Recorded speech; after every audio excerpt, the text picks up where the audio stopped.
परमात्मा को पाने तथा उसका वास्तविक लाभ प्राप्त करने के लिए पवित्र बाइबल में प्रमाण है कि प्रभु ने मनुष्य को अपना ही स्वरूप बनाया। 6 दिन में सृष्टि रचकर 7वें दिन विश्राम किया। कुरान शरीफ में प्रमाण है कि हजरत मोहम्मद को खुदा स्वयं कह रहे हैं कि मैंने तुम्हें उस परमात्मा की महिमा बताने के लिए भेजा है। वो परमात्मा कबीर है जिसने 6 दिन में सृष्टि रची तथा 7वें दिन तख्त पर जा विराजा। उसकी खबर किसी बाखबर से पूछकर तो देखो। कृपया अवश्य सुनिए जगत गुरु तत्वदर्शी संत रामपाल जी महाराज के अमृत वचन। कहते हैं चोर चुरावे तुमबड़ी वो गाड्डे पानी में, वो गाड्डे व ऊपर न सच्चाई छनी ना। यहाँ देखिएगा 5वां अध्याय यजुर्वेद महर्षि दानव जी का अनुवाद। यह देखना 6 में 5वें अध्याय का 6 मंत्र।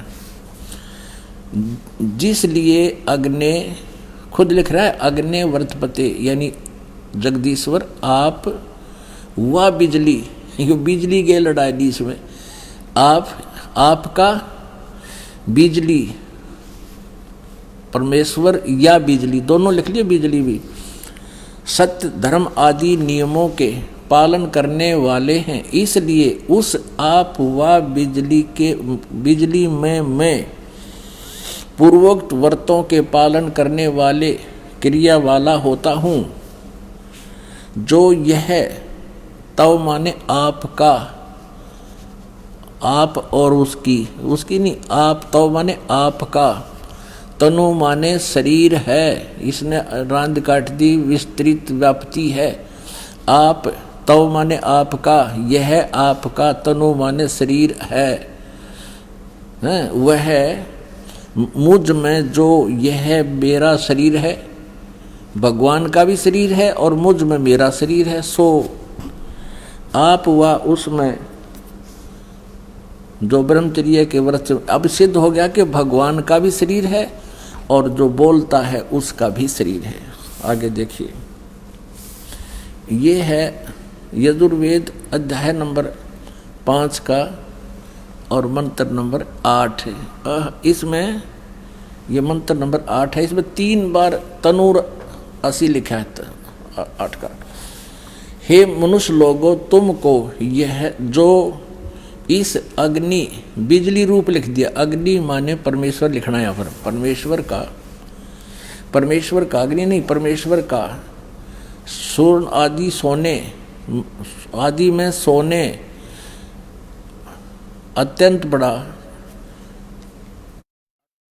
अभ्यंतर रहने वाला तनु माने शरीर है। तुम हे मनुष्य लोगों, तुमको जो इस परमेश्वर का, अग्नि का नहीं, परमेश्वर का जो अत्यंत बड़ा शरीर है, शरीर यहाँ है लिखना चाहिए, शरीर है, और भयंकर वचन को नष्ट करता है, उत्तमता से सेवन किए हुए अन्न को, ये बकवास कर रखी इसने सारी। इस अग्नि माने परमेश्वर का अत्यंत विस्तीर्ण अभ्यंतर में स्थित होने, लोकों में सोने वाला है, यानी लोकों में सोना में, अन्य लोकों में भी जब वो जाता है उसका शरीर है। और तीसरी बार फिर लिखा वो इसका इसने अनुवाद नहीं किया, शर्मा गया यू अकड़े सी छुपाऊं। देखो इस मूल संस्कृत में 3 भगत तनूर, तनु, ये तनु है, वरिष्ठा, तनु वरिष्ठा एक, और मूल संस्कृत में यहीं पर है, ये दूसरा तनु वरिष्ठा, और तीसरा फिर ये तनु वरिष्ठा है। इसका अलग अलग इसने केवल 2 बार लिखा, तनु माने शरीर, तनु माने शरीर, और तीसरी बार इसने शर्म आ गई, अनुवाद छोड़ दिया। 150 साल हो गए इसके अनुवाद को ऐसे एजिटी चलते हुए को। यजुर्वेद अध्याय नंबर 7 के मंत्र 39 में उसमें लिखा है कि नरवत मनुष्य के तुल्य परमात्मा।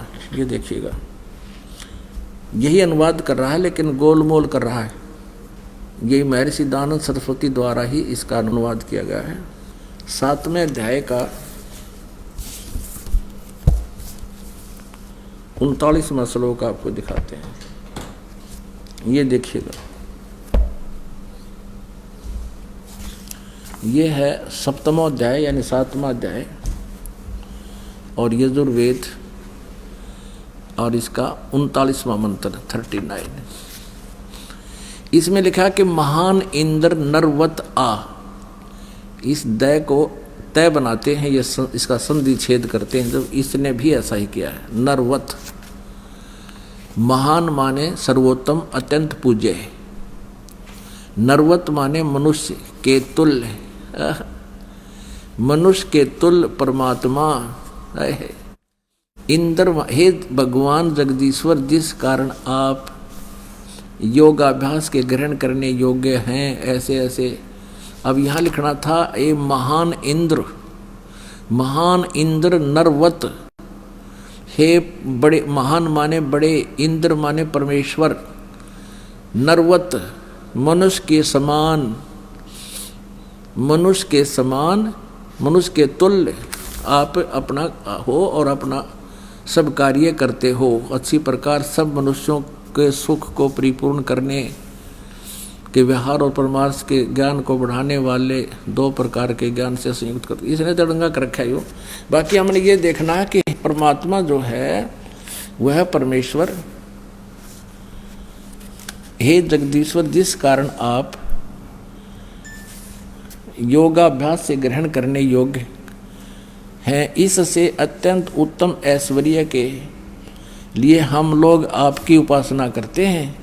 यह उपासना हमारे लिए कल्याण का कारण है। इससे तुमको परम ऐश्वर्य पाने के लिए हम सेवन करते हैं। जो महान इंद्र, महान सर्वोत्तम अत्यंत पूज्य, मनुष्य के समान के तुल्य अच्छे प्रकार, यानी इसका अर्थ ये कि वो परमात्मा आप आपकी पूजा करते हैं और आप मनुष्य के तुल्य हैं, आप परम पूज्य हैं, ये महान इंद्र।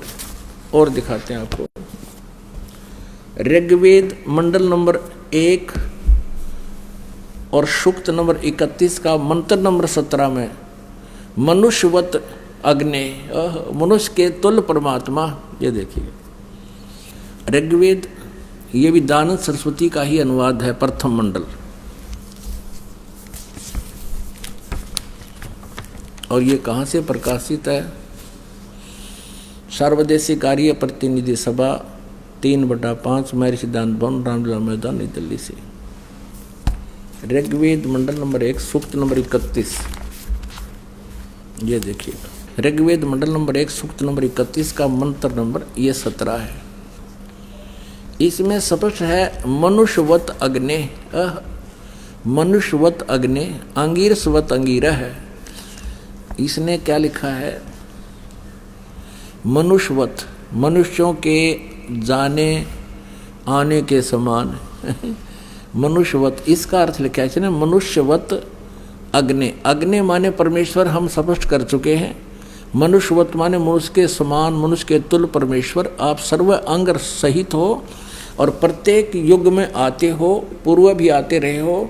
उस पूर्व की तरह एक बार आप फिर आइए, क्योंकि आप अपने, ये देखिए जैसे उत्तम पूर्वत माने पहले की तरह फिर से आइए। यह लिखना है हे पवित्र प्राणों के समान धारण करने वाले परमेश्वर, लिखना था, अध्यक्ष लिख दिया।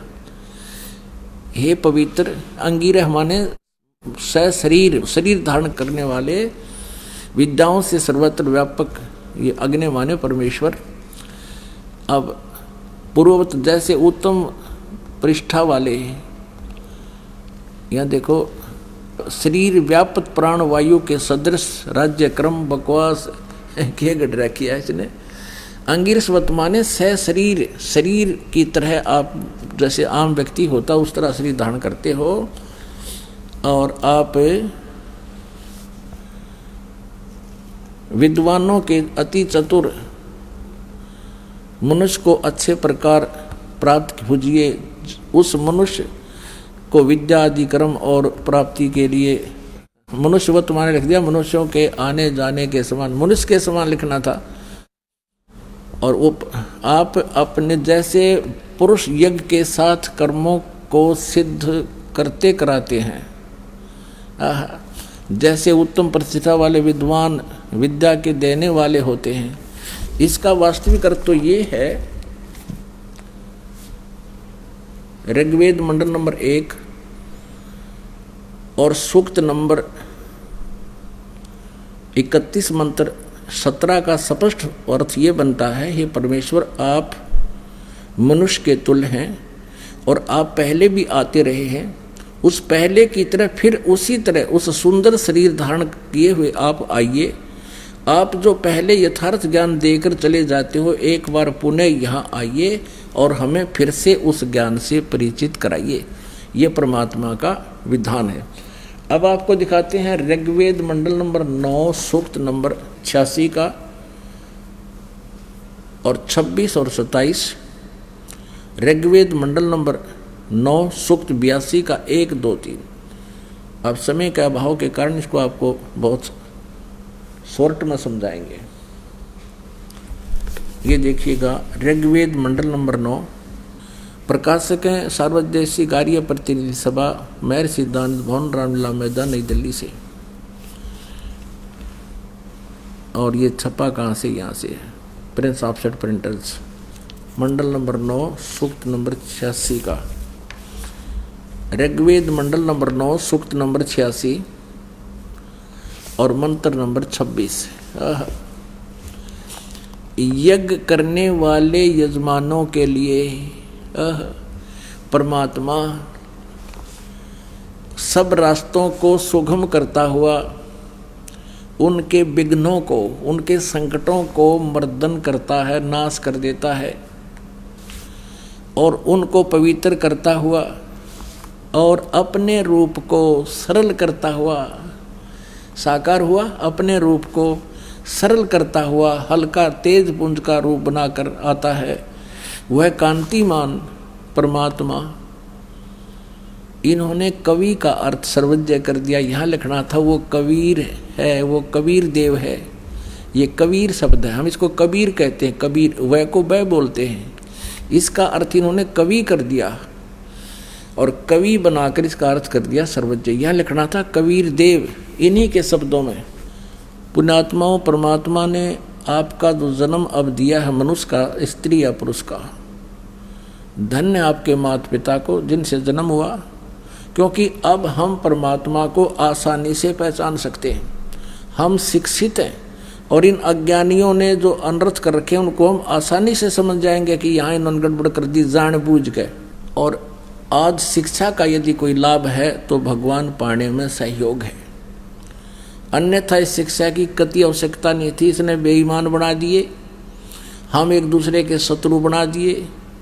24 घंटे मन में दोष रहता है और उसको अब सेट करने में बहुत समय लग रहा है हमारे को, लेकिन अब हो जाएगी, सारी सेटिंग भी हो जाएगी, ज्ञान हो जाएगा, परमात्मा से हमें घना लाभ मिलने लग जाएगा, तो हम सब बुराइयां त्याग देंगे। तो इस शिक्षा का अगर लाभ है तो परमात्मा पाने में अति सहयोग है। इसके लिए आपको दिखाते हैं कि जहां जैसे एक कवि लिखा, कबीर लिखा है, तो वहाँ लिखना चाहिए था अनुवादकर्ता ने कबीर देव। जैसे इस यजुर्वेद है, ये देखिएगा, ये महर्षि दानंद सरस्वती का अनुवाद है। ये एक यजुर्वेद पुस्तक है, इसके ऊपर रह लगा है। यहाँ अगर 2 अपसर्ग लगा दी जाए तो भी ये यजु, अगर ये अकेला शब्द भी कहीं पर है, ये वेद ना लिखा हो, तो भी इसकी महिमा कहीं हो रही हो, तो हमने यजुर्वेद लिखना पड़ेगा। ये देखिएगा, महर्षि दानंद सरस्वती ने भी ऐसा ही किया है। प्रकाशक हैं सार्वदेशी कार्य प्रतिनिधि सभा, 2/5, महर्षि दानंद भवन, रामलीला मैदान, नई दिल्ली से। ये दानंद सरस्वती का ही अनुवाद है और इसके 36वें अध्याय का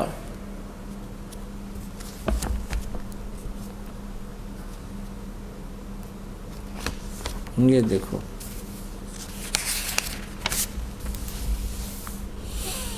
ये यजुर्वेद भाषा है और ये है 63 अध्याय, 36वां अध्याय। इसके प्रथम मंत्र में लिखा है रचम वाचम परपधे मनो यजु। ये यजु लिखा है, यजु, और ये यजुर्वेद की महिमा है। तो यहाँ इस दयानंद ने अनुवाद करते समय यहाँ ठीक अनुवाद किया है। यहाँ लिखा है, इस यजु का अर्थ लिख दिया यजुर्वेद को। ओह, बहुत ठीक किया। यजु शब्द लिख दिया, इसका यजुर्वेद लिखना पड़ा इसने, क्योंकि यजुर्वेद की महिमा चल रही है। और यदि यहाँ यजु का अर्थ कुछ अन्य कर दिया जाए तो यजुर्वेद को कैसे पहचानेंगे, किसकी महिमा है ये? ठीक इसी प्रकार अब हम आते हैं ऋग्वेद में।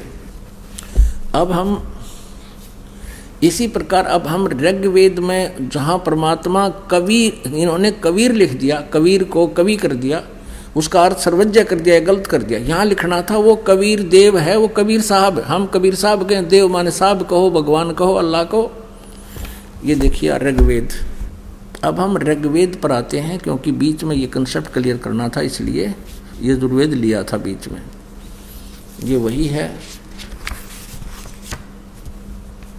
ये यहाँ से ये छपा है, प्रकाशक है। अभी हम पढ़ रहे थे इसको, वही है। ये देखिएगा ऋग्वेद मंडल नंबर 9 सूक्त 86 का मंत्र हम 26 पढ़ रहे हैं। देख कितना स्पष्ट है इसमें।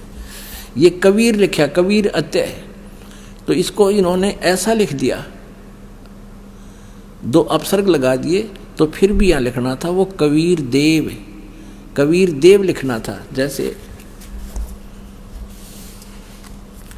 ये है ऋग्वेद मंडल नंबर 9 सूक्त 20, इसका मंत्र नंबर 1 में यहाँ लिखा है वो कबीर देव, कबीर देव, वो कबीर देव। ये कबीर साहब लिखना चाहिए था, वो कबीर परमेश्वर। तो यहाँ केवल कबीर लिखा है, तो अभी ये कबीर देव ही लिखना पड़ेगा। यज्ञ करने वाले यजमानों के लिए परमात्मा, यज्ञ करने वाले यजमानों माने साधना करने वाले भक्तों के लिए परमात्मा सब रास्तों को सुगम करता हुआ उनके विघ्नों को मर्दन करता है, उनके संकटों का नाश कर देता है और उनको पवित्र करता हुआ और अपने रूप को सरल करता हुआ वह कांति में, यानी परमात्मा कबीर देव, वो लिखना था वह कबीर देव, कबीर साहब विद्युत के समान क्रीड़ा करता हुआ, यानी बहुत शीघ्र गति से चलता हुआ वर्णीय पुरुष को प्राप्त होता है, श्रेष्ठ अच्छी आत्मा को मिलता है, गति करके वहां से चल कर आता है। ये देखिएगा अब 27 में ऋग्वेद मंडल नंबर 9 सूक्त नंबर 86 मंत्र 27 में क्या कहा है कि प्रेम की वे, हम यहाँ लिखेंगे जो परमात्मा प्रकाश पुंज परमात्मा, फिर यहाँ लिखेंगे जो परमात्मा ध्युलोक के तीसरे पृष्ठ पर विराजमान है, एक देशीय है, एक स्थान पर रहता है। ध्युलोक के, उस तेजो में लोक के, सतलोक के तीसरे पृष्ठ पर विराजमान है, वो प्रकाश रूप है। यानी एक देशीय हुआ वो परमात्मा ऊपर तीसरे ध्युलोक के, यानी उस सतलोक के तीसरे पृष्ठ पर, तीसरे स्थान पर विराजमान है, एक देशीय हुआ। आगे देखो, अब आपको दिखाते हैं ऋग्वेद मंडल नंबर 9 सूक्त नंबर 82 और मंत्र 1, 2, 3 में। ये देखिएगा ऋग्वेद मंडल नंबर 9 सूक्त नंबर 82 और यहाँ आते हैं मंत्र नंबर 1। देखना कितना स्पष्ट लिखा है कि जो सर्व उत्पादक प्रभु, यानी सबकी उत्पत्ति करने वाला प्रकाश रूप, अरुष माने वो साकार परमात्मा, सद्गुणों की वृष्टि करने वाला, हरि माने पापों का हरण करने वाला। अरियुदानंद मठ कह रहा था मेरा पाप नाश नहीं करता, या फिर लिख रहे हैं पापों का हरण करने वाला, पापों का नाश करने वाला, वह राजेव, राजा के समान। ये देखना हम 269 यानी 269 पे, और यहाँ पर लिखा कि वो राजेव, राजा के समान। इसका शेष है 270 पे, ये है शेष 270 पे। ऋग्वेद मंडल नंबर 9 सूक्त 82 का मंत्र हम 1 पढ़ रहे हैं। 270 पर राजा के समान दर्शनीय है, दर्शनीय देखने योग्य है। राजा के समान साकार है, मनुष्य दृश्य है। वह पृथ्वी आदि लोक लोकांतरों के चारों ओर शब्दमान हो रहा है। वह वर्णीय पुरुष को, ओह श्रेष्ठ, वर्णीय माने श्रेष्ठ भक्त पुरुष को, व्यक्ति को, जो दृढ़ भक्त है उसको पवित्र करता हुआ प्राप्त होता है। जिस प्रकार विद्युत स्नेह वाले स्थानों को आधार बनाकर प्राप्त होता है, और वो उसका उद्देश्य क्या होता है ये देखिएगा दूसरे मंत्र में। वो किस उद्देश्य से आता है वो परमात्मा, ये कबीर शब्द है यहाँ पर। कबीर मूल पाठ में कबीर वेदस्य, ये परमात्मन उपदेश करने की इच्छा से आप महापुरुषों को प्राप्त होते हो, सच्चा ज्ञान देने के लिए आते हो, और आप कांति अत्यंत गतिशील पदार्थ के समान हमारे आध्यात्मिक यज्ञ को प्राप्त होते हो। यानी अत्यंत गतिशील पदार्थ के समान, यानी बिजली जैसी गति से आप चलते हो। आप ये फिर सर्वज्ञ लिख दिया, आप कबीर देव हैं, आप कबीर साहब हैं, शुद्ध स्वरूप हैं। आगे आगे आप पापों को दूर करके, हे सोम, हे अमर परमात्मा, आप हमको सुख दें। अपने आत्माओं, इसमें स्पष्ट कर दिया है कि वो परमात्मा राजा के समान देखने योग्य है। राजा तो मनुष्य जैसा ही होता होगा, और कौन सा वो पत्थर जैसा होता है। और वो स्पष्ट कर दिया है कि वो परमात्मा तीसरे धाम में रहता है, उस और वहाँ से गति करके आता है, अच्छी श्रेष्ठ आत्माओं को मिलता है और उनको तत्व ज्ञान से परिचित कराता है। वो किस किस को मिला? हम सुल्तानी नानक तारे दादू को उपदेश दिया, जात जुलाहा भेद न पाया, काशी मोहे कबीर हुआ। वो परमात्मा किन किन अच्छी आत्माओं को मिले? आदरणीय धर्मदास साहिब जी को मिले, आदरणीय मलुकदास साहिब जी को मिले, आदरणीय नानक साहिब जी को मिले, आदरणीय दादू साहिब जी को मिले, आदरणीय गरीबदास साहिब जी गांव छुड़ानी जिला झज्जर हरियाणा वाले को मिले, आदरणीय गीसा संत साहिब खेखड़ा वाले को मिले। उत्तर प्रदेश मेरठ जिला में खेखड़ा गांव है।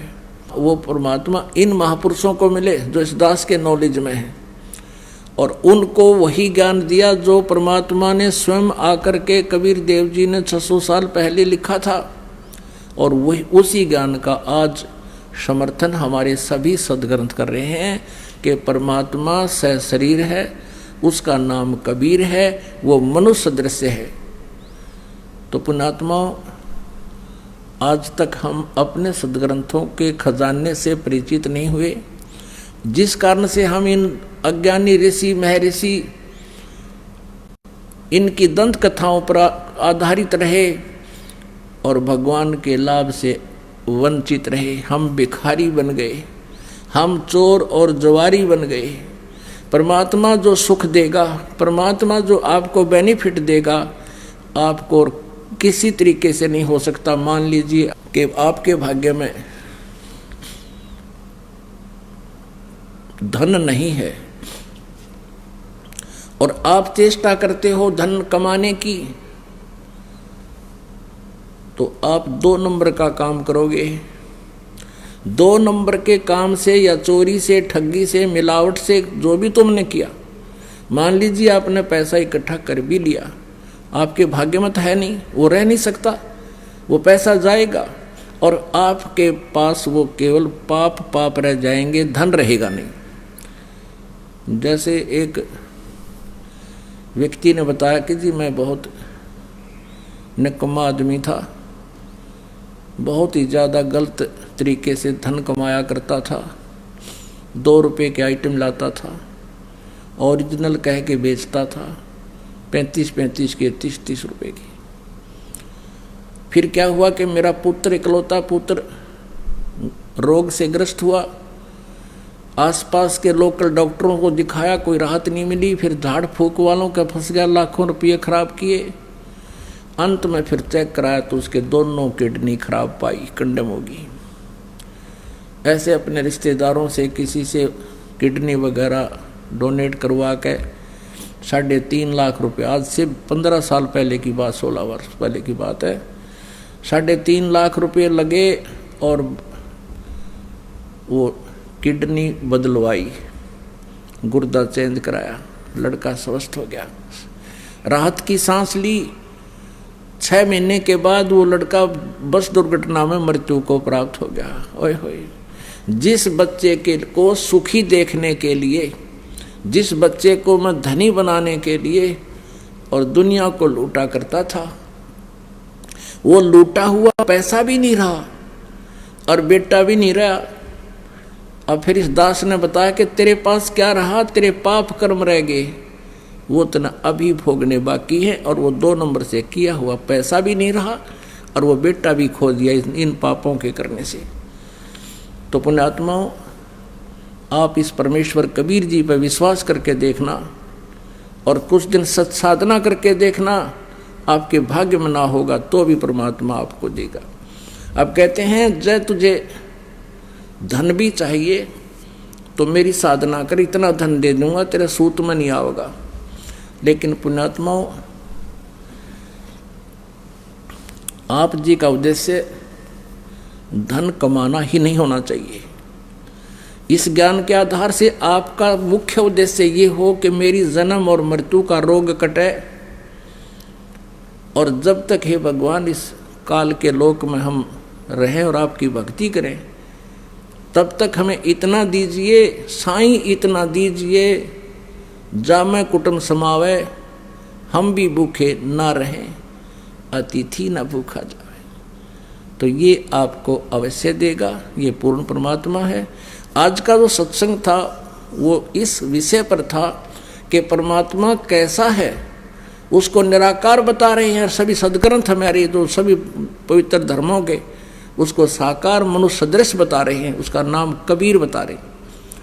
अब एक पवित्र धर्म का ग्रंथ जो गुरु ग्रंथ साहिब है सिख धर्म का, तो उसमें भी स्पष्ट लिखा है कि वो परमात्मा कबीर है और शरीर है, वो साकार है।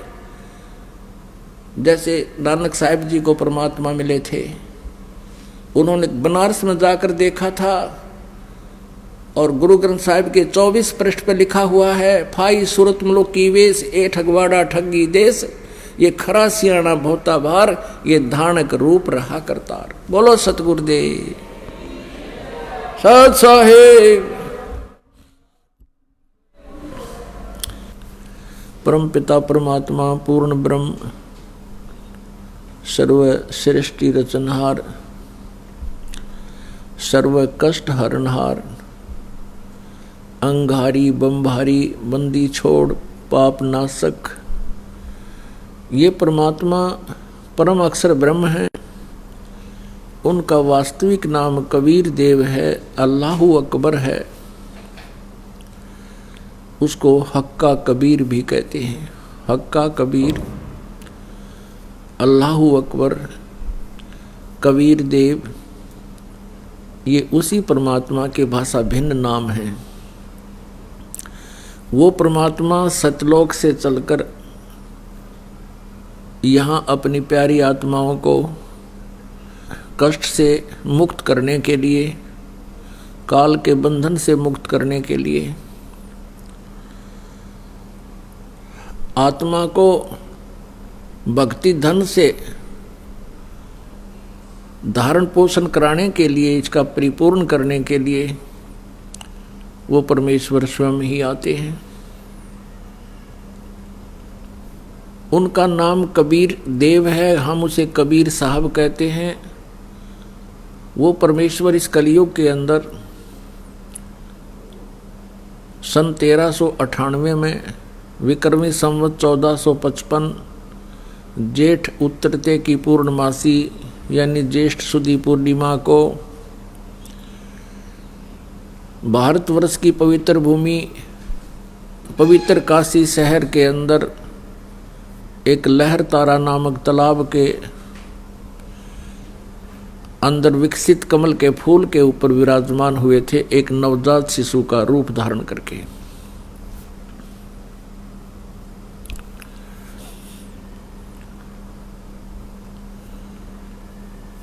और उनको एक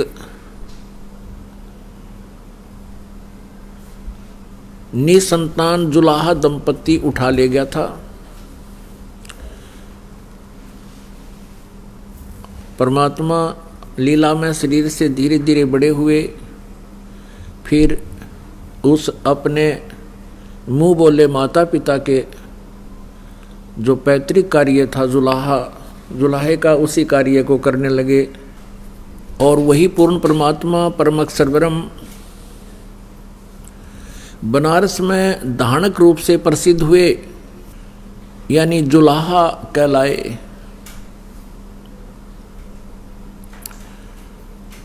पुण्यात्माओं, आप सभी काल के जाल में फंसे हुए हो। यहाँ का जो मालिक है, यहाँ का जो स्वामी है 21 ब्रह्मांड का, ये काल भगवान है। और हम अपनी गलती के कारण इस काल के जाल में फंस गए। हम सभी आत्माएं उस परम अक्षर ब्रह्म की हैं, हम सभी उसके बच्चे हैं। हम उस परमेश्वर के वचन से उत्पन्न हुए हैं, उन्हीं के शरीर से हम बाहर आए हैं। और हमें आत्मा का रूप परमात्मा ने ही दिया है। हम परमेश्वर कबीर जी के बच्चे हैं। जैसे किसी माता पिता का कोई संतान, बेटा या बेटी, किसी भी कारण से कुमार्ग पर चल पड़ता है, माता पिता को ज्ञान होता है कि भविष्य में इसके साथ कितनी आपदाएं आएंगी, इसके ऊपर ये कितना कष्ट उठाएंगे। जिस कारण से वो माता पिता बड़े चिंतित होते हैं और हर संभव प्रयत्न करते हैं किसी प्रकार भी उन बच्चों को फिर से हम सुमार्ग पर लाएं। उसके लिए उन्होंने कितना ही कुछ भी क्यों ना करना पड़े, अपनी सामर्थ्य के आधार से वो पूरा प्रयत्न करते हैं। लेकिन फिर भी वो नालायक बालक नहीं मानते हैं, तो भी माता पिता चिंतित ही रहते हैं, उनके भविष्य का उनको पता होता है। ठीक इसी प्रकार परमेश्वर कबीर देव जी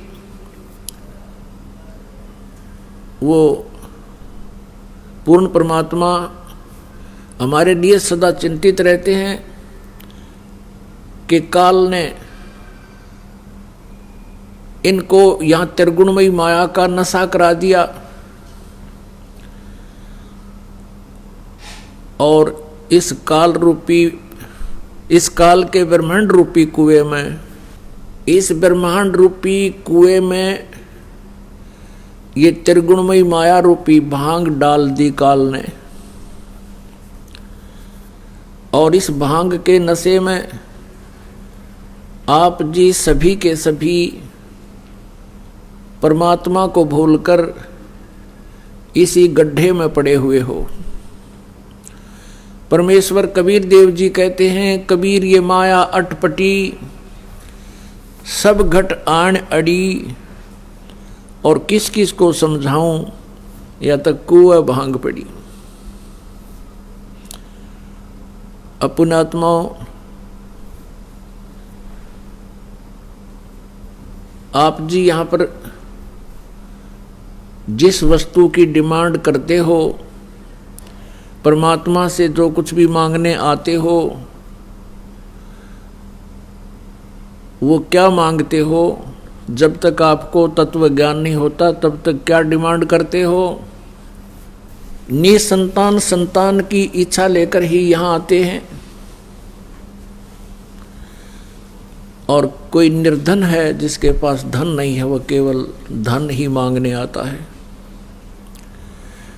किसी को कोई बीमारी, कष्ट, रोग या कोई अन्य प्रेत बाधा है, पितृ बाधा है, या देव के कारण कोई कष्ट है, तो उसका निवारण ही लेकर आते हैं, उसकी निवारण की इच्छा ही लेकर यहाँ आते हैं। पुण्यात्माओं, जिसमें आप जी को ये तत्व ज्ञान समझ में आएगा, तत्व ज्ञान हो जाएगा, उस समय आप ये डिमांड भूल जाओगे। कौन सी डिमांड? नंबर 1 संतान की, और नंबर 2 घने धन प्राप्ति की। तीसरी जो आपकी इच्छा है कि आपके ऊपर कोई प्रेत बाधा है, कोई पितृ बाधा है, कोई देव का प्रकोप है, ये इसका निवारण आपका ठीक है। ये अवश्य, इसके कारण भी यहाँ आने वाले को बहुत लाभ मिलेगा। अब सीधे से शब्दों में ये दास ये कहना चाहता है कि कोई भी प्राणी किसी भी आशा या इच्छा या किसी भी कष्ट या संकट के कारण परमात्मा के दरबार में आ जाते हैं। धन्य है वो प्राणी और धन्य है उनके माता पिता जिनसे जन्म हुआ, क्योंकि यहाँ आने से आपको तत्व ज्ञान होगा, पूरा अध्यात्म ज्ञान हो जाएगा, सभी कर्मों से आप परिचित हो जाओगे, और फिर आप जिस इच्छा को लेकर आए हो उन इच्छाओं को भी परमात्मा से पाओगे, वो भी पूर्ति होगी। लेकिन वो कितनी होगी? जो आपके हित में होगी। जो आपके हित में नहीं होगी वो इच्छा आपकी यहाँ पूर्ण नहीं होगी। भले ही आप जी ये सोचते रहोगे कि मुझे ऐसा होना चाहिए था, मुझे ये होना चाहिए था, वो आपकी अपनी सोच होगी। परमात्मा क्या करेंगे वो परमात्मा ही जाने। जैसे एक रोगी व्यक्ति किसी अच्छे डॉक्टर के पास जाता है और वहाँ जाने के बाद फिर वो डॉक्टर को समर्पित हो जाता है। वो डॉक्टर फिर जो भी ट्रीटमेंट करता है उस मरीज के हित में ही करता है। अब वहाँ पर मरीज अपनी नहीं चला सकता। वो रोगी यदि अपनी चलाता है, अपने वो चाहता है कि मेरे अनुसार ही डॉक्टर कार्य करे, तो डॉक्टर उसकी जायज जो कोई भी होगी इच्छा आवश्यकता उसी को पूरी करेगा, नहीं तो वो अपनी ही क्रियाओं को करेगा, चाहे मरीज को बुरा भी लगे। अब जैसे डॉक्टर को लग रहा है कि इसकी जान जाएगी और टांग काटनी पड़ेगी जिससे इसका जीवन बचेगा, तो डॉक्टर उस कार्य को करेगा ही करेगा। आपकी राय अवश्य लेगा कि तू मरना चाहता है या जीवन चाहता है। तो जीवन चाहता है तो तेरी टांग काटनी पड़ेगी। तो फिर वो मरीज भी स्वीकृति दे देता। वैसे तो रोगी नहीं चाहता कि मेरी टांग कटे, लेकिन जीवन रक्षा के लिए वो टांग कटवाना भी उचित ही समझता है और बिल्कुल ठीक है। ठीक इसी प्रकार पुण्यात्माओं, आप यहाँ परमात्मा के दरबार में आए हो और ये वो हॉस्पिटल है जो आपके जन्म और मृत्यु के रोग को नाश करेगा, समाप्त करेगा। और जब तक जन्म और मृत्यु का रोग आपका नष्ट नहीं होगा तब तक आप सुखी नहीं हो सकते। श्रीमद् भगवत गीता अध्याय नंबर 18 के श्लोक नंबर 62 में कहा है गीता ज्ञानदाता ने कि अर्जुन तू सर्वभाव से उस परमेश्वर की शरण में जा जिसकी कृपा से तू परम शांति को और सनातन परम धाम को प्राप्त होगा, शाश्वत स्थान को। गीता जी अध्याय नंबर 15 के श्लोक नंबर 1 से 4 में कहा है कि पूर्ण परमात्मा के प्राप्ति के लिए तत्वदर्शी संत की आवश्यकता है। गीता जी अध्याय नंबर 4 के श्लोक 34 में कहा है कि उस परमात्म तत्व को यानी तत्व ज्ञान को तू तत्वदर्शी संतों से समझ। गीता जी अध्याय नंबर 15 के श्लोक नंबर 1 में उस तत्वदर्शी संत की पहचान बताई है कि ऊपर को जड़ और नीचे को तीनों गुण रूपी शाखा वाला ये संसार रूपी उल्टा लटका हुआ एक संसार रूपी वृक्ष समझो, और जो संत इसके सभी विभाग पत्तों सहित बता देगा स वेदवित, वह वेद के तात्पर्य को जानने वाला है, अर्थात वो तत्वदर्शी संत है।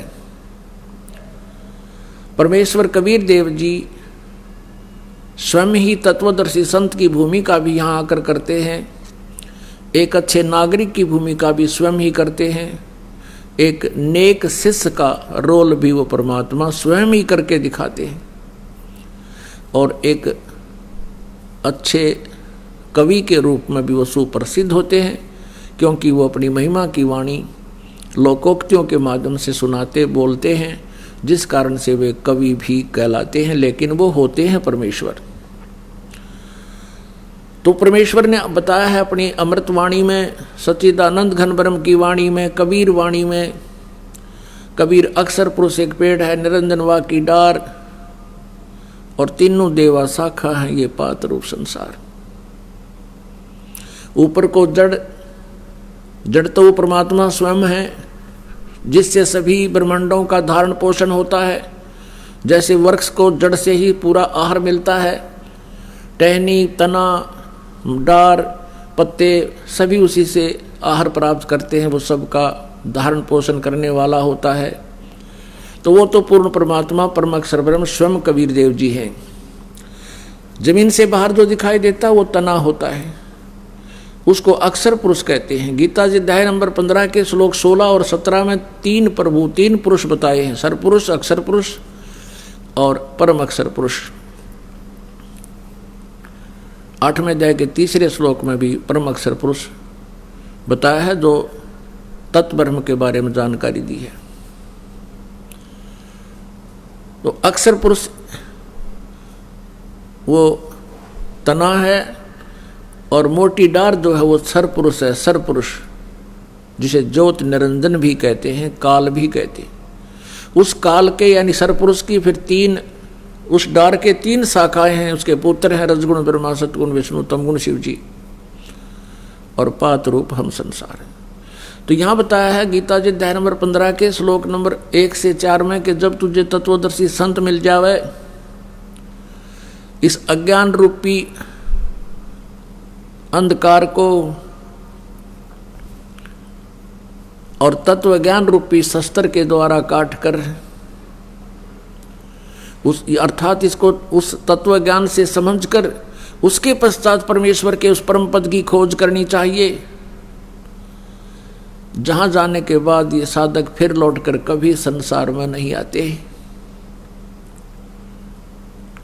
और जिस परमेश्वर ने सारे ब्रह्मांडों की रचना की है उसी की भक्ति करनी चाहिए, और ये सोच ले कि मैं उसकी शरण में हूं। गीता ज्ञानदाता कहता है वो परमेश्वर कोई और है, मुझसे भिन्न है, उसकी जानकारी मैं भी नहीं रखता, तत्वदर्शी संत बताएंगे। गीता जी अध्याय नंबर 7 के श्लोक नंबर 29 में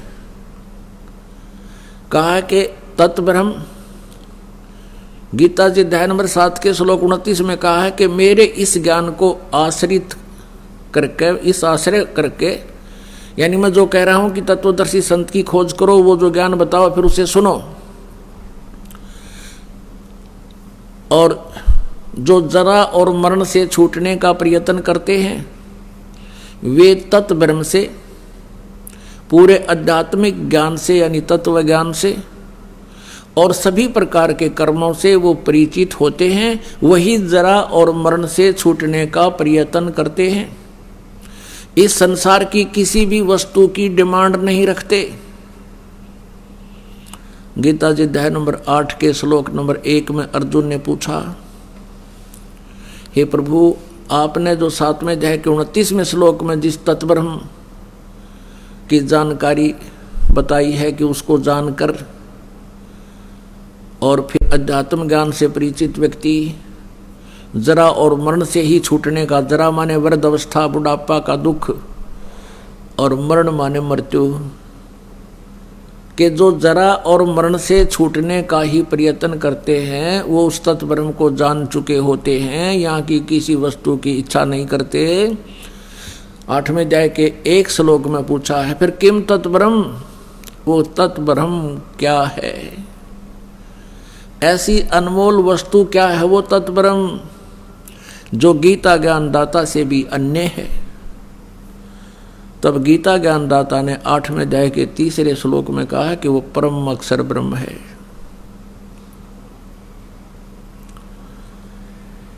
और उस परम अक्षर ब्रह्म की साधना करने से प्राणी फिर कभी लौटकर संसार में नहीं आते, उनका फिर जरा और मरण का संकट सदा के लिए समाप्त हो जाता है। जरा माने बुढ़ापा। पुणात्माओं, जब तक ये जीव किसी कष्ट को महसूस नहीं करता तब तक ये किसी के कहने से भी मानता नहीं, और जब इसके ऊपर आपदा आ जाती है फिर ये चिल्लाता फिरता है। आप पुण्यात्माओं, जो व्यक्ति वृद्ध हो चुके हैं उनके पास थोड़ी देर बैठा करो, उनका अनुभव सुनो, उनके साथ अब क्या बीत रही है। पहले वो भी युवा थे, एक पल भी उनको चैन नहीं था, सारा दिन दौड़ धूप में रहते थे, और अब वृद्ध अवस्था में उनकी कितनी दुर्गति हो रही है। और फिर मृत्यु कोई नहीं चाहता, और मृत्यु भी होगी। वृद्ध अवस्था कोई नहीं चाहता, वृद्ध अवस्था भी होगी। तो ये जो हम नहीं चाहते जो कष्ट, वो हमारे ऊपर अवश्य आएंगे। तो कहने का भाव ये है कि ये दुख का मूल है, और ये दुख मिटे कैसे? ये मिटेगा जब हम सतलोक में चले जाएंगे। जो जरा और मरण वही मिटेगा, क्योंकि सतलोक में आपकी ऐसी ही सृष्टि होगी, जैसे हम यहाँ रह रहे हैं ऐसे ही वहाँ हमारा परिवार होगा, और हमारा शरीर बहुत सुंदर होगा, एक तत्व का बना होगा, उसमें नाड़ी और ये स्नायु आदि नहीं होते, शुक्रम अकायम असनाविरम होता है, यानी माता पिता के संयोग से बना हुआ, शुक्र से नहीं, वहाँ पर वचन से सृष्टि बनती है, जन्म अपना परिवार बनता है, और वहाँ ना वृद्ध अवस्था आती है कभी और ना मृत्यु होती है। यहाँ इस पृथ्वी पर आप कितना ही बड़ा व्यवसाय बना लीजिए, और कितनी बड़ी कोठी बना लीजिए, और कितना ही बैंक बैलेंस बना लीजिए, आपके साथ वो धोखा है। आप उसको अपने साथ ले जा नहीं सकते, आप उसको भोग नहीं सकते। तो फिर इस सारा जीवन बर्बाद करने का औचित्य क्या है आपका? मूर्खता, अज्ञानता, तत्वज्ञानहीनता। और जब आपको तत्वज्ञान हो जाएगा फिर आप परमात्मा से एक ही प्रार्थना किया करोगे, हे परमेश्वर हमारा पीछा छुटवाओ, हमारी जन्म और मृत्यु सदा के लिए नष्ट करो। हे प्रभु कहीं फिर से जन्म ना हो जावे। और मान लीजिए आपका, क्योंकि हम यही रहना चाहते हैं, हम मृत्यु नहीं चाहते, कंपलसरी होगी वह तो बाई फोर्स होगी, लेकिन उस समय भी इच्छा रह जाएगी किसी ना किसी वस्तु में, तो फिर हम दोबारा फिर जन्म होगा। जहाँ आशा ता बासा होवे, और मन कर्म वचन सुमरियो सोए। अब जहाँ आपकी आशा रह जाएगी वहीं आपकी फिर दोबारा जन्म हो जाएगा। तो यहाँ परमात्मा हमें क्या बताना चाहते हैं कि जैसे आपके ऊपर कोई किसी प्रकार का भी कष्ट है, जैसे कोई प्रारब्ध में आपका दुख आ गया है और जिससे आप परेशान हो, आप यहाँ आ गए हो, परमात्मा अपने हिसाब से आपका वो बाधा दूर करेगा। ये वो समर्थ परमात्मा है, आपको 1 सेकंड में सब सुख दे सकता है। लेकिन हमारी आदत खराब है कि हम सुखी होते ही भगवान भूल जाते हैं, और जब हमारे ऊपर आपदाएं आती हैं फिर हम भगवान की खोज करते हैं। हमारी आदत बन गई है झाड़े फूंक करवाने की। हम हैबिचुअल हो गए हैं कि किसी पर कोई कष्ट हुआ, किसी ने जाके झाड़ा लगा दिया, बस झाड़ा लाने वाले को दे दिए 100 रुपये जो उसने मांगे, कुछ राहत मिल गई तो अच्छा है, नहीं तो वो अपने खुश हम अपने खुश, बस इतना काम है। लेकिन यहाँ ऐसा नहीं है। यहाँ आपका वो दीर्घ रोग काटा जाएगा जिसके लिए आपको रेगुलर ट्रीटमेंट की आवश्यकता पड़ेगी, और परमात्मा के दरबार में आने से जो इच्छाएं आपकी हैं वो तो सबतः पूर्ण होंगी। जैसे किसान गेहूं बीजता है, अपने आत्माओं आप इस तत्व ज्ञान से परिचित होजिए। इसलिए आपको रह रह कर बुलाया जाता है ताकि आपको इस ज्ञान से पूर्ण रूप से परिचित कराएं और आप फिर परमात्मा में रुचि रखें और विचलित ना हो। इसलिए आप जी को यहाँ बार बार बुलाया जाता है। अब परमात्मा के दरबार में आने से आपकी जो, जैसे किसान गेहूं बीजता है, उस किसान का गेहूं बीजने का उद्देश्य क्या होता है? सबसे पहला उद्देश्य तो उसका ये होता है कि मेरा परिवार भूखा ना रहे, हम भूखे ना मरे, हमारा पेट भरे। उसके बाद अब जैसे इस उद्देश्य से ही गेहूं बीजा जाता है, और फिर क्या होता है, अब गेहूं बीज दिया तो सबसे पहले उसका तना उत्पन्न होता है, फिर उसके बाली आती है और बाली में फिर गेहूं होते हैं। पहले पौधा उगता है, तो जो पौधा होता है वो भूस बनता है, और बाली में जो गेहूं होते हैं वो जीवनदाता अन्न होता है। तो पुण्यात्माओं, ये परमात्मा कबीर जी की जो साधना भक्ति आपको दी जाएगी, ये आपको ऐसी होगी जैसे गेहूं बीजना उद्देश्य किसान का अपने परिवार का पोषण था। आइए अब हम उन श्रद्धालुओं के अनुभव जानते हैं जो जगत गुरु तत्वदर्शी संत रामपाल जी महाराज जी से दीक्षा प्राप्त कर चुके हैं तथा उनके द्वारा बताए गए भक्ति मार्ग पर चल रहे हैं। बहन जी नमस्कार। नमस्कार। क्या नाम है आपका? सुदर्शना। सुदर्शना जी, कहाँ से आए हो? जी मैं हिमाचल प्रदेश, जिला मंडी। संत रामपाल जी महाराज जी की शरण में कब आए आप? मैं 26 जून 2013 में संत रामपाल जी महाराज की शरण में आई हूँ। उससे पहले आप क्या साधना करते थे? उससे पहले मैं शिव जी भगवान की भक्ति करती थी। बचपन 9 साल की उम्र से ही मैंने शिव जी भगवान की भक्ति शुरू की थी। उनके व्रत करती थी। बस 9 साल से लेके जब तक मेरी शादी नहीं हुई तब तक मैंने उनके व्रत वगैरह किए थे। फिर उसके बाद मेरी शादी हुई और फिर भी मैं सोमवार के व्रत करती थी। फिर हमारा एक बेटा हुआ। फिर बेटा होने के बाद वो हम व्रत करते थे, मैं करती थी, मेरे भगत जी व्रत करते थे। फिर वो शिवरात्रि के व्रत करते थे, सोमवार के व्रत करते थे। फिर उसी दिन, जिस दिन हमारा सोमवार का व्रत था, उसी दिन वो बच्चा पैदा हुआ और बच्चा हुआ हमारा सोमवार के दिन पैदा हुआ और सोमवार के दिन ही मर गया। फिर हमने सोचा भगवान जो करते वो तो अच्छा ही करते हैं। हमने फिर भी ध्यान नहीं दिया, फिर भी हमने व्रत किए, फिर भी हम शिव की भक्ति करते रहे। संत रामपाल जी महाराज जी की शरण में कैसे आए आप? संत रामपाल जी महाराज की शरण में हमें एक भगत जी ने, हमारे भगत जी को किताब दी थी। उन्होंने ज्ञान गंगा पढ़ी, फिर उन्होंने नाम उपदेश लिया। उसके बाद हमारे भगत जी ने हमें बताया, फिर हमने भी नाम उपदेश लिया। संत रामपाल जी महाराज जी की शरण में जाने के बाद आपको क्या लाभ मिला? हमें भगवान जी के शरण में, संत रामपाल जी महाराज की शरण में आने से सबसे पहला लाभ तो हमें ये हुआ कि हमें भगवान का पता लगा कि भगवान आखिरकार भगवान होते कौन है। भगवान की शरण में हमें भगवान मिल गए। बचपन से भगवान की तलाश में थे हम कि भगवान कौन है, कहाँ पे है। बस ये सोचते रहते थे कि व्रत करते रहते थे, सोचते थे शिव बड़ा है, सोचते थे माता बड़ी है, पर पता नहीं लगता था कि कौन बड़ा है। बस वैसे चलता रहा, समाज को देखते थे, बस भक्ति करते रहते थे। आप वो जो भक्ति करते थे, पहले जो साधनाएं आप करते थे, उनको करने से आपको क्या लाभ मिला? मुझे उससे कुछ लाभ नहीं मिला, बस लोग लाज के कारण और जो समाज करता था वो करते रहते थे।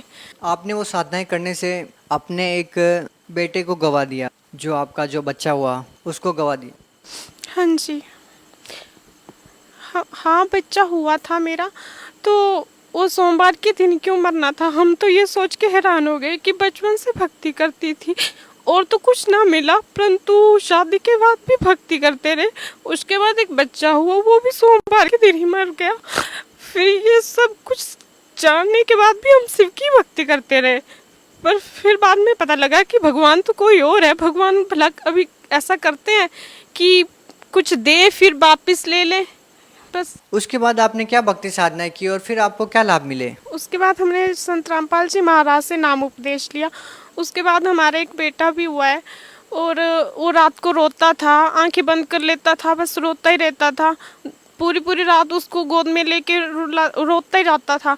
फिर हमारे भगत जी ने नाम उपदेश ले रखा था, फिर उसको हमने चरण अमृत देते हैं हमारे गुरु रामपाल जी महाराज, वो चरण अमृत उसको पिलाया हमने। उसके बाद उसका रोना बंद हो गया, फिर वो रोता नहीं था रात को, फिर चैन से सोया रहता था। आप पहले तीर्थ व्रत करते थे, आपने बताया कि सोमवार के व्रत आप लोग करते थे, लेकिन संत रामपाल जी महाराज जी व्रत करने से मना करते हैं। क्या आपको व्रत छोड़ने से कोई हानि नहीं हुई? नहीं, हमें क्या हानि होगी, हमें सच्चे परमात्मा मिल गए हैं। हानि क्यों नहीं हुई? क्योंकि हम पूर्ण परमात्मा की शरण में हैं। हमें अभी पता लगा है कि ये सच्चे परमात्मा तो रामपाल जी महाराज हैं, कबीर परमेश्वर जी हैं, और ये भगवान हमें वो लाभ नहीं दे सकते ना जो हमें परमात्मा कबीर परमेश्वर संत रामपाल जी महाराज की शरण में आने से हुए हैं। देखिए, हिंदुस्तान में बहुत सारे धर्मगुरु हैं, हिमाचल में भी बहुत सारे धर्मगुरु हैं। आपने हिमाचल प्रदेश से दूर हरियाणा में संत रामपाल जी महाराज जी को अपना गुरु बनाया, क्या कहना चाहेंगे? जी, रामपाल जी महाराज की हमने गुरु इसलिए बनाया क्योंकि हमें पता लग गया है कि परमात्मा हर चीज़ को अच्छे ढंग से बता रहे हैं। गीता वेदों के बारे पढ़कर ही बता रहे हैं, वैसे तो है नहीं कि वो जो मर्जी अपनी मर्जी से बोले जा रहे हैं, ऐसा कुछ नहीं है। वो सब कुछ गीता वेदों के हिसाब से ही बोल रहे हैं और सच को सामने दिखाकर ही हमें समझा रहे हैं, बता रहे हैं। क्या ये बात सच है कि संत रामपाल जी महाराज जी के जेल में होने के बावजूद उनके जो समर्थक हैं, अनुयायी हैं, उनको अभी भी लाभ हो रहे हैं? बिल्कुल सच है ये। जो परमात्मा की सच्ची भक्ति करेंगे, ईमानदारी से करेंगे, परमात्मा के नियमों पे चलेंगे, जो परमात्मा ने मार्ग दिया है उस पे बिल्कुल अटल रहेंगे, उसको हमेशा ही लाभ होंगे और हमेशा ही लाभ होते रहेंगे। आप भगत समाज को क्या संदेश देना चाहते हैं? बस परमात्मा बस संदेश तो क्या देना चाहती हूँ, भगत से बस ये प्रार्थना करना चाहती हूँ कि सभी परमात्मा की शरण में आ जाएं, क्योंकि कबीर परमेश्वर जी संत रामपाल जी महाराज के रूप में आए हुए हैं बरवाला में। आप उनसे नाम उपदेश लेके मोक्ष करवाएं। जी, बहुत बहुत धन्यवाद। सत साहिब।